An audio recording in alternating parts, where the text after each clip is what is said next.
Okay, so we want to dedicate this panel to the discussion about current trends in startup landscape. But before we move towards the topic, I'd love, for you to give you some time for a brief introduction. So let's start with Anna. Tell us who you are and what you do, so that we can get more context towards your further answers. You need to. Good evening, everyone. My name is Anna Ogar. I am representing Insignes Labs. It's a biotech startup. Mostly we're focusing on new generation sustainable crop protection products, but we have a branch that working also on medical application, cosmetics one, mostly for biocidal applications, to make them more convenient, but also sustainable and trusted for our final consumers. Shimon? That's it? There's so much more. She's very Yes, there is, but I'm making space for you guys. I'm just joking because I know Anya for so long, and she's really one of the most prominent scientists if it comes to biotech in Poland, and she's always very shy. We can also do it this way, that you can do intro for Anya. That's a good idea. It might be too long, though. Okay. I can do some intro for you, as we already had some nice Please chat. do. Shimon, it cannot be all about me, even if I would enjoy it. But this is what it's also about the scene. We need more women in tech. We need more women joining us here. So at least I'm very happy that we're 50-50 if it comes to this stage. Which I always try to have more female founders on our meetups, but somehow they don't have time, or they are not available. I tried to approach Anya several times, and I'm happy that she managed to join us today. Okay, briefly about me. Since 2010, I'm building tech startups here in Krakow. I built companies such as CodeWise, Contact.io, Talent Alpha, and now I'm developing two other products and projects. One is AI voice bot, and the other one is ecomyko, which is a plastic waste utilization platform with fungi. That's pretty much it. Thanks. We will dig into, it's not it, so we will dig more into that. Rafał, your story is very long, right? As your microphone. Hey, my name is Rafał. Over the last 10 years, I'm building the company called Silvair. It's an IoT startup, mostly towards energy efficiency in the building. And so we started 10 years ago. We are a public company right now at Warsaw Stock Exchange. But in the past, I was on both sides, investing in different startups, supporting different startups, as well as founding different startups from different categories. Awesome. So guys, let's go directly into the main trend that we unfortunately see on our startup scene, which is the decline in startup financing, which is coming from VC funds. According to different data, we see almost similar level of that decrease. So according to PFR recent report, we are seeing that in comparison to 2023, in comparison to 2022, at least the first 3 quarters in total investment has decreased by 54%, and the same level, 49%, is being seen on the European, let's say, landscape. Even higher percentage, 76%, is being noticed on the CE region, which is also our, in a sense. And if it comes to global stats, according to Crunchbase, we also see between 44 to 54% decline, if it depending on which quarter we analyze. So, and that's taking account some big investments like OpenAI, etc. So, how are you seeing this, let's say, trend, and how to maneuver around it, in a sense, how to meet those changing investors, let's say, expectations, and how to try to find some common ground between investors and entrepreneurs, interests, so that we can optimize for success. It's never like that investor throws money at you and say, just have it. And recently, indeed, it's more difficult to raise rounds, and especially for early stage startup with long time frame to hit the market. It's more difficult because most of those projects, deep tech, high tech, biotech, med tech, involving longer run out until they hit the market. More complex regulatory approval paths are not making this process any easier because that takes time, that consumes a lot of money, organizations, and eventually that holds investor from decision to invest in risky project, which most of the biotech projects are from the beginning till the end. Once they hit the market, they become a great success, and then investor throwing money at you easily. But that is at later stage BC round. It's not easy to secure quite high amounts, which are not comparable to any other sectors. But early stage funding is difficult. In Poland, even more difficult than in other parts of the world, because we are not considered as a biotech, medtech hub. Therefore, we are not a prime interest for them. And on the other side of the coin, big purchaser, big, for example, crop protection producers, chemical producers, they are in the end of the food chain, and they are multi-billion-dollar companies generating revenue in billions. And eventually, that's the whole track for any kind of biotech, medtech related projects. And of course, the time frame for such a product starts from 10 up to 20 years. That's quite risky time frame for majority of people, including founders as well. I think we can, we owe a little bit of zoom out to the situation. Like, I like to simplify things in that sense that we can kind of think about it in a clear way. So we had a situation when in the past, let's say 5 years, startups were not doing tremendously well if it comes to revenues, if it comes to profitability. Yeah. Then we had the war hitting in, right? And capital is frightened. Like there are two modes on which capital markets are working. One is greed, and the other one is fear. So it's very easy to trigger between these two. So like if you have larger, so where we are now, is it fear or greed? It is fear, because like large partners which are giving money to VCs, they are the ones who decide, and they are right now figuring out what's going on with the markets. How long is it going to take to come out from the drop that we're in right now? Yeah. Or how this greed, let's say, is being shown in a sense that do they expect like higher percentage or like offering? The greed is more about that the fact that they fear that they're going to miss out a train that is going a certain direction. Like for example, that's why AI is being so over-invested right now.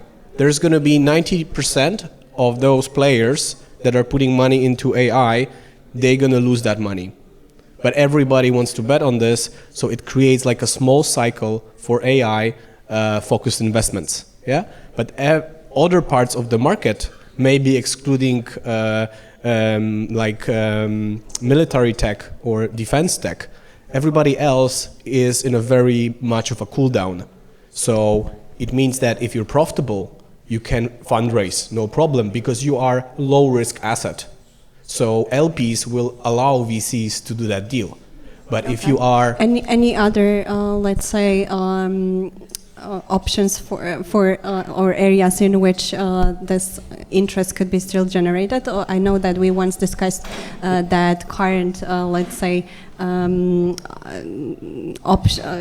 all the businesses that are now allow you to save money in a sense can also be quite popular. So maybe that's not only AI but also other of this. Yeah, so like money saving startups are now in a boom. So they see a lot of customers. Customers are buying their services, that's for sure. So these are really naturally good targets for keeping your capital. Yeah, so like VCs are interested in them, but not it's more complicated than just simply it as it sounds, right? But in general, there are also opportunities, because like if the VCs are out of the game a little bit because the bigger brother says no, just you have to have something really solid there. The private investors, they are the ones who, of course, they can buy real estate, but how much real estate? How many houses and other things you can have. So they are investing in real estate, but still they need to invest in something that has a slightly higher risk profile, which can be occasion to actually talk to them. And before they had to compete with VCs. Right now they don't have to compete with VCs. So I think that private equity and private investments, like private investors, they can now make really good deals because of the leverage of the market. Yeah, I agree with Szymon. Maybe I will give you a little bit facts from my experience over the last 10 years when we fundraised at Silvair. So we're a US-based company, so we mostly fundraise. Initially, as you know, this is a convertible note, so it's like a simple document, it's a check, mostly targeted to individual investors, like angel investors. And the typical check is like 25, 50K, something like that. And I can say it never was easy, always was challenging, to fundraise. It was a different excuses, let's call it this way.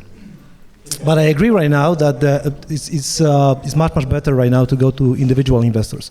So from our perspective, altogether we raised like $31 million over the last 10 years. And majority of that money came from individual investors. So those checks initially was 25 to 50K, then was 100K. Right now it's like 100K to, let's say, 250. That's typical. So there's a lot of meetings. So that's the challenge. You can meet a lot of people, like all over the world. So we went public in 2008 as a US company at Warsaw Stock Exchange. And we hope that we will have like a much better access to capital.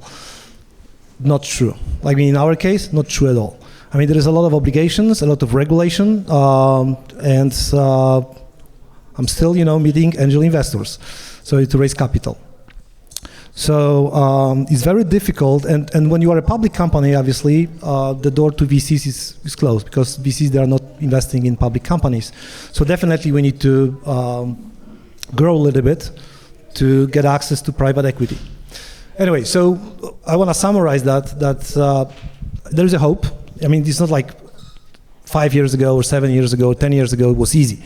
I can tell you from my perspective, never was easy. It's always was challenging, but it was a different challenges. And for us as entrepreneurs, it's a good, puzzle to play, with. It's like, we need to figure out. So what are the solutions in a sense? Like, you mentioned private equity as a some kind of alternative, but okay, but what other, let's say, funding sources, alternatives we can consider, and like grants or maybe in some others, like what would be your advice? How the startups can survive that, let's say, difficult period and try to still survive and thrive in a sense? I mean, it depends on the stage, obviously, but okay, so for early stage, like what would be your stage, advice? Obviously, angel investors right now at this moment. Okay. I'm not so familiar with Polish, public money, whatever. I have no idea it's still around or not. It will be, but it's slowly start. Experience there. Okay. Okay. Szymon shall But revert. before we go there, just one comment on private investors. I think this is really good time for that. And I don't know, Rafał, if you have that experience, but like in Poland, we have a couple of those angel groups. I've been to a couple of meetings as a speaker, and it looks pretty cool because every meeting is like 3 to 5 startups or companies pitching. And whoever wants to join, they can kind of discuss this. It's pretty cool. So I would recommend finding We those are in angel... contact with Sterling Angels, so if someone would like to, get connected, then we can do that introduction for instance. Awesome. They're operating both in Warsaw and Krakow. So. There you go. If it comes to grants, I think I did more than 6 or 7 million zlotys in grants from NCBR and PARP and different programs, building parts of business with those grants. And this is pretty good if you really know what you want to do. So if it's building like a deep tech or something that is really meaningful, this can be good opportunity for extra capacity, extra resources. So we don't think about it as the only resource because that's not going to work, yeah? But there are new accelerator programs that are launching next year, early next year. Most of them are in the eastern part of Poland, but there are no barriers for a Krakow founder to actually do that in Rzeszów, yeah? So I highly recommend these programs because they are really, these are really experienced units that are running them for PARP. They have pretty good acceleration program that then turns into even up to 800,000 euro financing. So if somebody has a really good idea, knows certain market and knows how the product should look like and has some validation, this could be a nice springboard to get started. It's pretty good to have a look. Look at the PARP accelerator. I forgot the name, but if you go to PARP website, you can find it. But you mentioned that you have your own personal experiences with this. Was it similar projects that you're now recommending? Or? Slightly later stage, it was doing R&D projects with NCBR and PARP. Actually, one of my companies, Talent Alpha, was founded with $5 million, of which majority came from PARP as a leverage investor. So there were private investors plus PARP. And we hope these programs will return because they haven't been on the market for like a year or two. You know who to thank, but they're gonna come back. So I hope that's gonna revive the investment in the sector. So I think the landscape's gonna change. It's not gonna go back to the old landscape. It's gonna be totally different. But I think at the same time, we need to kind of learn how to use public money better. So it kind of helps the ecosystem. Anya, do you want to add anything?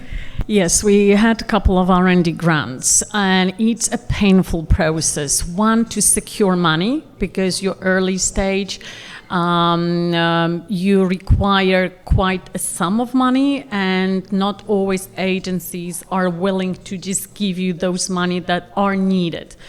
Additionally, during R&D process, you require a lot of changes, and they are not willing to change anything once you apply for R&D grant within especially Polish institutions.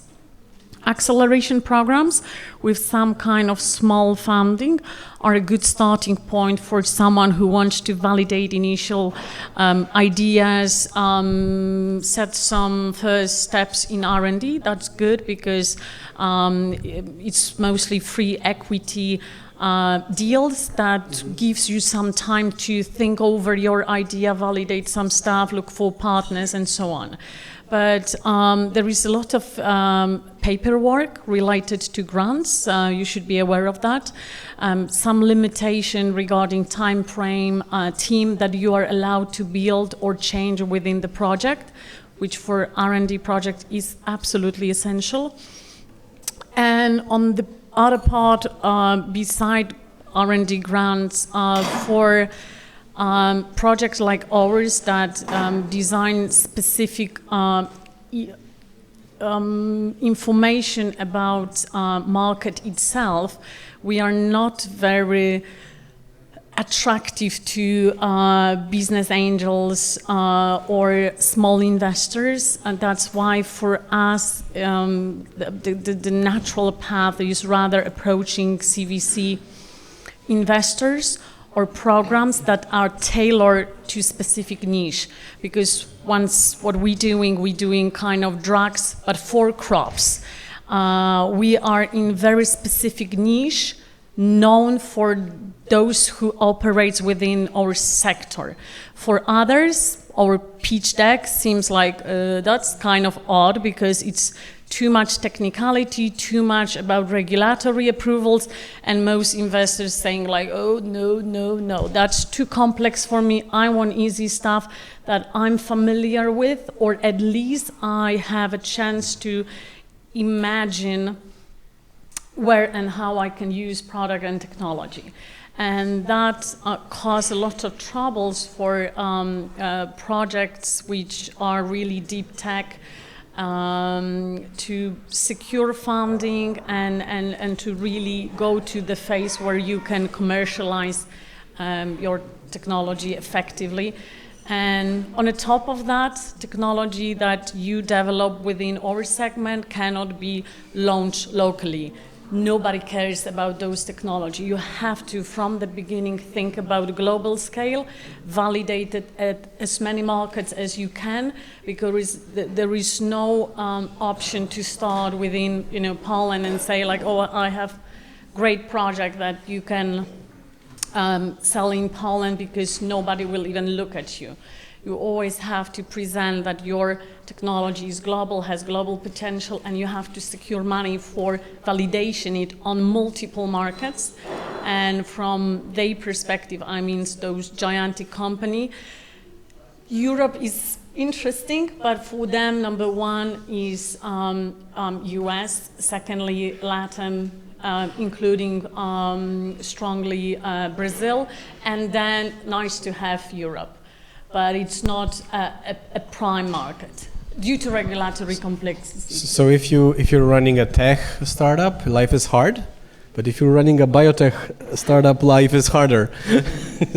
Yes, I had the chance to Yes. meet Anna also yesterday during one of the breakfasts with the French community, and when she was touching some of the stories of coming from her, industry, that was really, that showed that the tech is not that, difficult. To operate within this industry, you have to be very, very determined and very stubborn, I would say. Otherwise, it's so natural to just give up.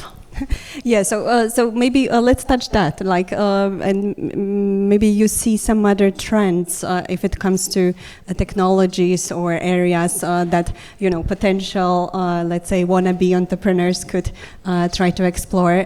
What could be interesting for the investors, but also for the market, in which areas the new solutions could be developed.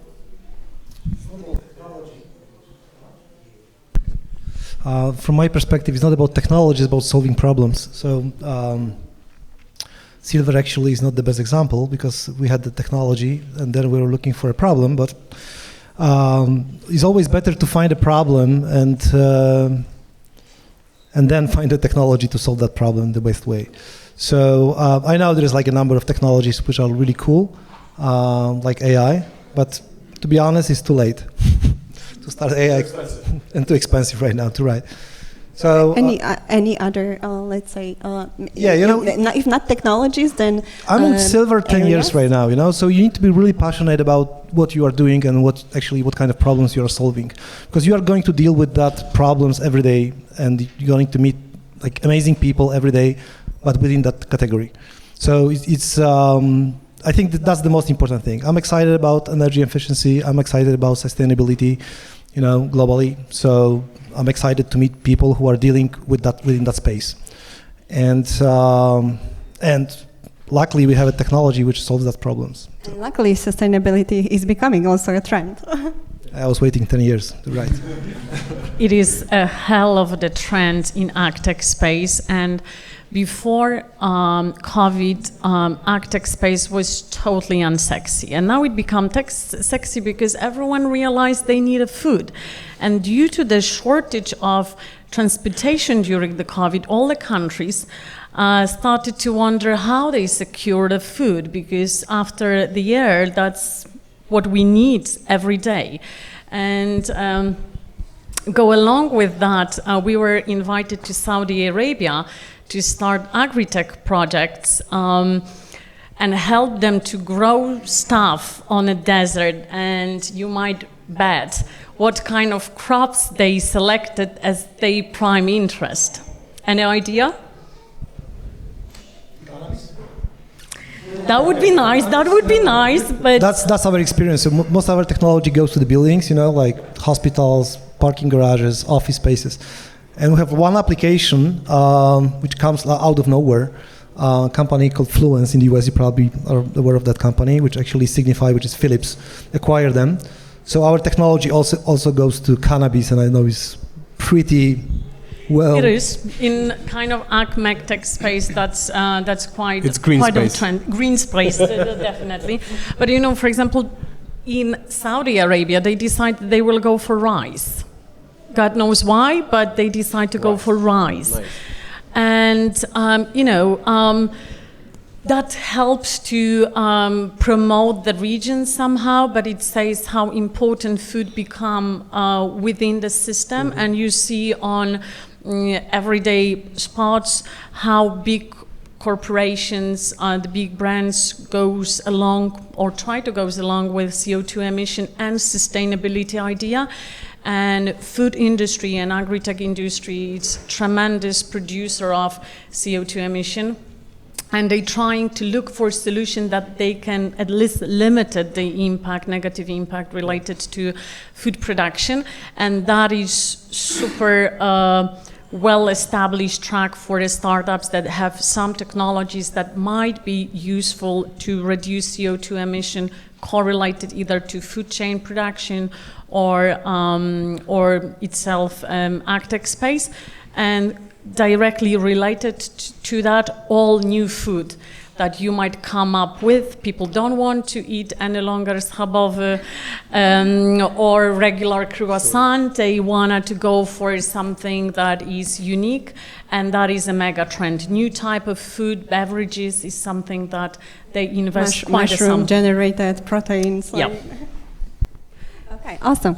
Any other trends that you would like to mention to the audience that you notice in the current I really landscape? like the scope that Rafał introduces here, which is kind of problem-focused, and this is, I believe, how we should kind of think about it.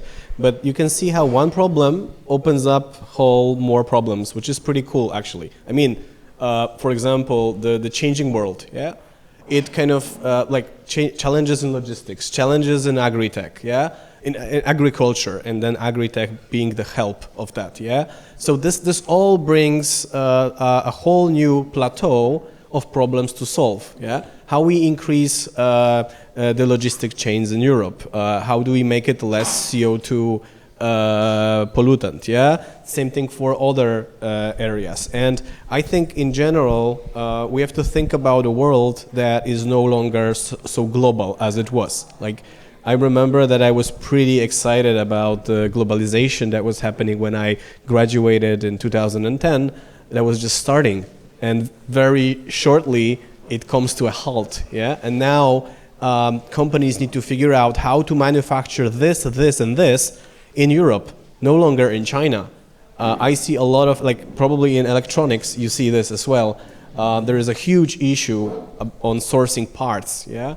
So I would say that are you already applying some of those changes in the value chain in a sense, and also your supply chains, in order to think about those sustainability, let's say, otherwise you can't expectations? survive. Yeah, otherwise you cannot survive. You have to adapt. Yeah, but the thing is that in today's Europe, I think there is more opportunities than threats, actually.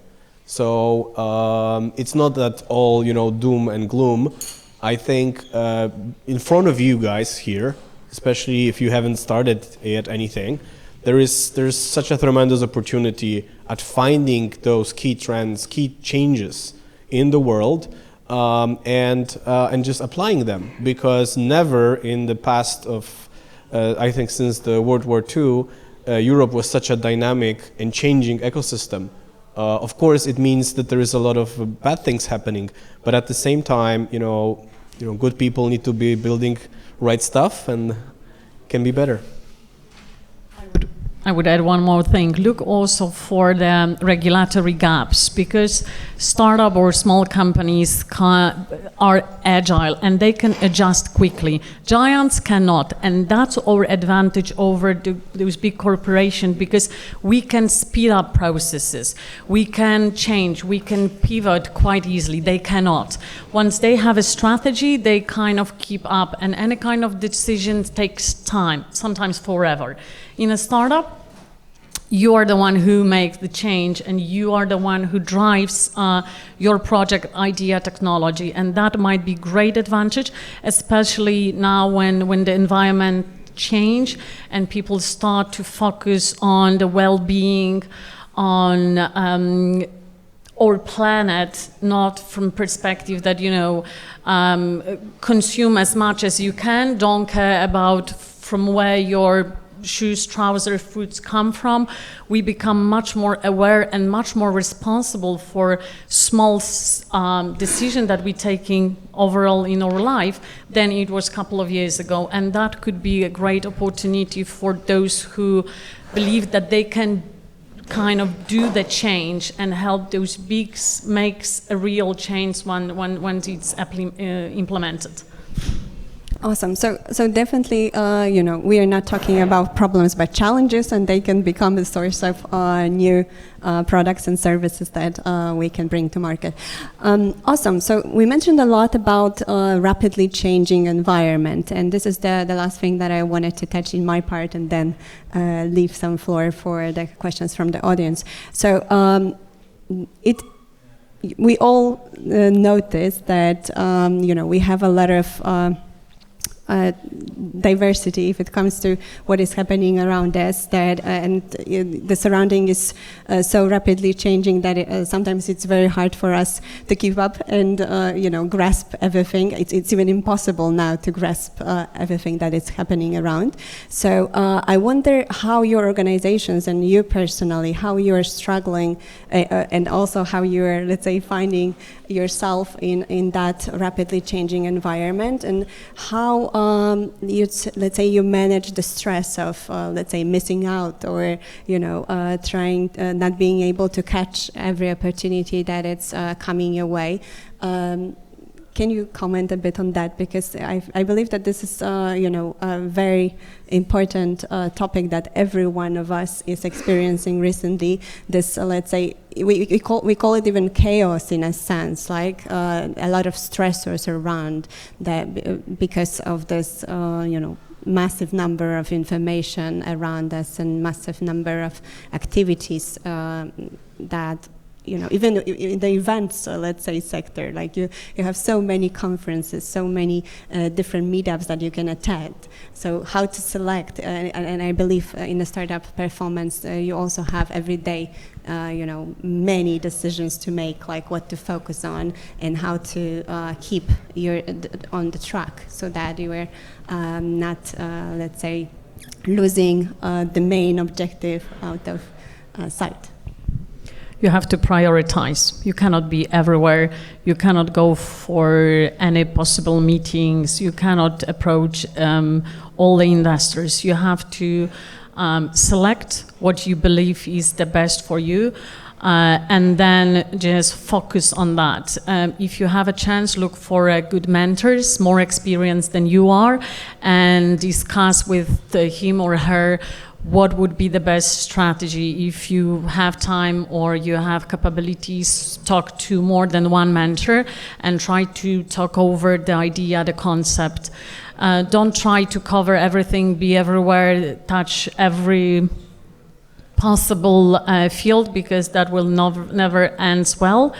but try to stay focused on what you want to do, not in a short time, but in a long term. Like, try to think about your ultimate goal. Don't just plan within upcoming weeks, but have a strategy and plan that would be kind of your ideal scenario in a long term, where you want it to be with your ideal project company life within at least 5 years, and eventually, for example, 10. It's difficult, but that it will help you to structure what you have to do in order to get there. And later on, plan strategically what steps will bring you closer to your final goal. Otherwise, you will be distracted, because there is a lot of temptation, and people on your path will tell you, just go there, try this, try that. And yes, you can do that, but we have 24/7 and limited energy. Once you will try to hit all of them, you will end up in psychiatric ward, which I will not suggest you to go for that path. That's a really good advice, and I think also depends on where are you on your entrepreneurial journey. If you have an idea about direction that you want to go, I would say my main advice would be to focus on pain. So start looking for pain and really understand what are the key pains that certain industry has by talking to the right people, and then follow that pain, and that's going to bring in a lot of valuable insights where the money can go, and then you can follow that. If you're already a step further, for example, you know what kind of product you want to build to solve certain problem, but you don't know how to build that or finance that, which is kind of big question mark these days. I recommend something that we had very little experience with as Europe, I think, which is bootstrapping. I think US had many decades of bootstrapping, and we didn't have that, because we kind of switched from being outsourcing economy to be a VC economy, and then it stopped. Yeah, so we didn't have much bootstrapping kind of experience. Of course, there's plenty bootstrapped businesses in Poland, but I mean, in the startup community, still, why not? But we still have some examples, so if you like, I can refer you to some of the companies that we're applying that strategy. But we're forgetting about this important element. Like, it's not bad that you have your daily job, and after hours you're building something that you believe is going to... For VCs, that was always a problem, right?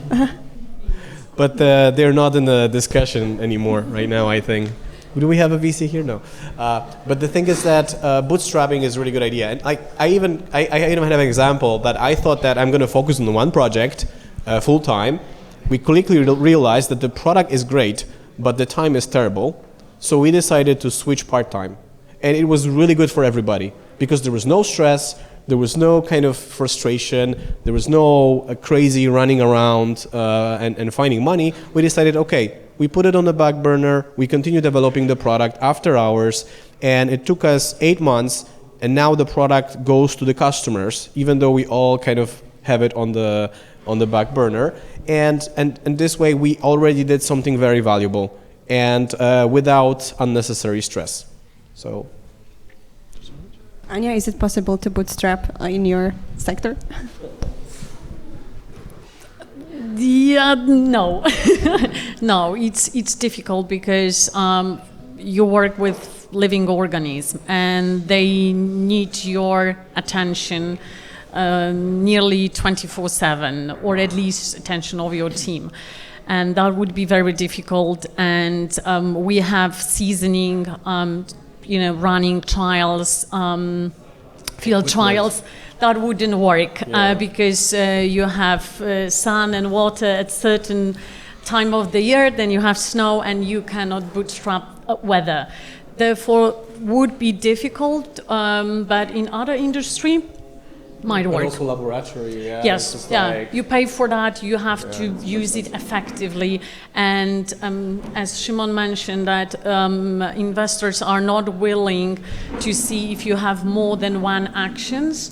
That's why quite often I do not admit fully what I'm doing, because they believe that you can have just one idea in your life that you focus on. You're not allowed to have more than one idea, because then you will be not so focused that they would like you to be, which is absolutely not true. Szymon is a great example that if you want, you can be in various industry, great at what you're doing, and bring this component to the table, and not necessarily you have to be a nerd that is just focusing on this one single dot and just playing around that for a whole entire life.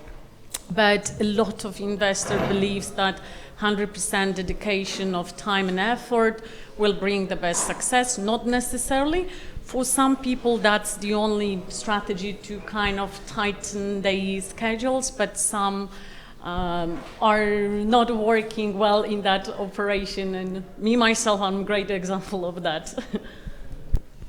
Okay, so my advice would be prepare yourself for a really long journey. So if you will find the problem and the solution and the area you are really excited about, so it's not like you're going to spend like 2 years, 3 years, or 4 years, and that's it. Prepare yourself for 10 to 15, maybe more years. So plan that wisely. Plan your energy and resources wisely. Plan your. So I started Silvair when I was 40. Next year I'm going to be 50.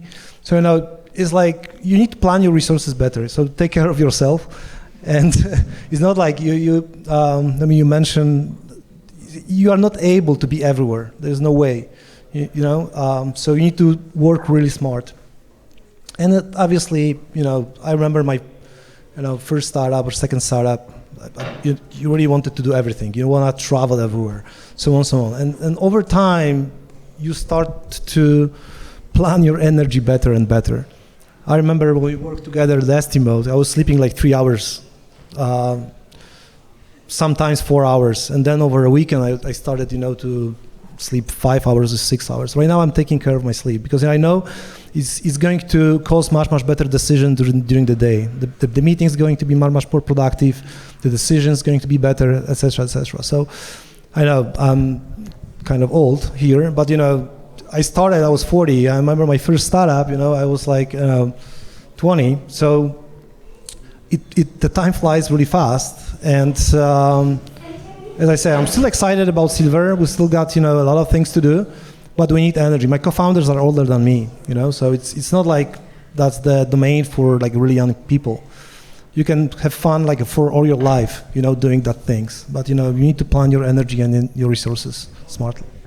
Rafał, you touched a great point, and I will add one more thing. Don't be afraid to fail, because probably until you be successful, you will fail a couple of times. You will have to get up and start over, and don't be afraid of that. I know in Poland you need to success, and you never admit you fail because you're not allowed to fail. All people are always successful and running well. Don't be afraid to say you fail, you didn't success, something turned not as you expected, because that's absolutely natural. And when you see at all the fortunes, none of them that was a first shot. It always in a sequence of couple of business that didn't go well until they find the sweet spot and they could make it. Then don't be afraid and just get up and rethink over it. Don't make the same mistake twice. That's important in business. Try to learn fast and move fast. And if you see that, you doing a couple of times the same stuff and it's not working, change the strategy. Don't be stubborn too much, because as Rafał said, time flies. And you realize that 10 years later you are at the same exact point as you were 10 years back. That would be not the best scenario. Maybe speaking about the mistakes, like I think I have. Oh my God. But I have one really good one. You will like this one. So if it comes to let's do it like a mistake and a smart tip. Smart tip. That's going to be a smart tip. So if I take all my conference hours that I spend flying around the world and forget the emission. Oh my God, I'm so sorry. I'm going to be burning in hell. But all the conferences that I went to and the outcome from these conferences, I would probably have like extra year or two of my life. Yeah. And that wouldn't change much if it comes to the account balance, really. Like conferences are a huge waste of time. Don't confuse them with meetups. Yes, this is different. Exactly. Besides our OMGKRK because it's a local meetups. network. Because the local network are going to help you. But you don't last for a couple of days, yeah. and you don't spend fortune on them. There is only one reason why would you go to a conference. One reason why would you go to a conference? If you really believe that there's going to be a network, a group of people that you should speak with, that you should meet, that you should have drinks with and build friendship, go. But if you're going there for unknown reasons or to sell, forget about it. You're not going to sell anything on a conference. You're going to places where people are to meet them and kind of build relationships. That's it. Yeah. So find those places. This one is excellent example. But yeah, don't waste your time with meetups or events that don't have a precise goal, whether you're being with your customers or whether you're upgrading your product in a way that it's going to be much better. So like two things. As a CEO, as a co-founder or executive, you have to spend time with your customers and with your product and choose which one is stronger kind of karma, stronger mana inside of you. Okay, the last smart tip, and we're moving to the audience. Regarding conference, what I did once, I did because it was a blended conference, which was ideal for me. I wrote 3-sentence message to all important people from the list because we received emails from them. And I say I'm absolutely certain you will be so busy during the conference since you're such important person. Please, we're doing blah, blah, blah. Please contact me. And I was absolutely shocked how many people respond to me and say yeah, indeed, I will be very busy during conference, but let's schedule a meeting. And that was the sequence of the meeting. And I tried to hit those people because they were the CEOs of the top from my list. And the kind of success rate out of 300 messages I have sent to top managers was 150. And most of them end up with the meeting and some collaboration that we're running now with global crop protection producers out of those conferences that I spent relatively little considering fact that I used that online, not offline. And that was super efficient. 300 emails sent, but that turns very well because none of them will respond to me when I will approach them through the website because no one cares. And those emails normally are not accessible on any platforms. But through that conference, everyone were obliged to give direct contact, personal one, not through the corporates that will end up on a secretary desk, but to the individuals. And they were so there was so much appreciation that I kind of take care of their schedules that turns very well for us. It means plan it strategically really to get what you want, or if you just want to go for a conference meeting just to hang out, that's good as well, but as you say, don't sell. That's too expensive. Yeah, just go on a vacation. Rafał, yeah, so one comment from me, maybe not about mistakes, because it will take too long, but one comment is, if you're still working on or looking for different area you want to focus, to build a team, to create a company, to create a startup, that's probably one of the most important decisions, because as I mentioned before, if you pick wisely, if you pick the area you are really excited about, you won't feel it, a year after year, and obviously you will attract the right people around you who are believing, within the same area, who wants to make the world a better place together with you, and investor will just come. They will. You will enjoy meeting those people, and then if someone will invest in your company, it means he wants to put his money to solve that problem. That's the way you need to read it. So it's a pretty long journey, I would love to say, but it's amazing journey and pretty exciting journey. So if you pick the right area, it's fascinating. Thank you, Rafał, for this. I would just add one more thing. It's pretty addictive business. Once you try to be by your own, you don't want to work for anyone else later on in your life. Then be aware of that later on it's very difficult to go back to regular corporate job once you try to carry on your business by yourself. And as Rafał say, if you enjoy the ride, it's kind of addictive process in overall, and it's worth to give a shot. Thank you, guys.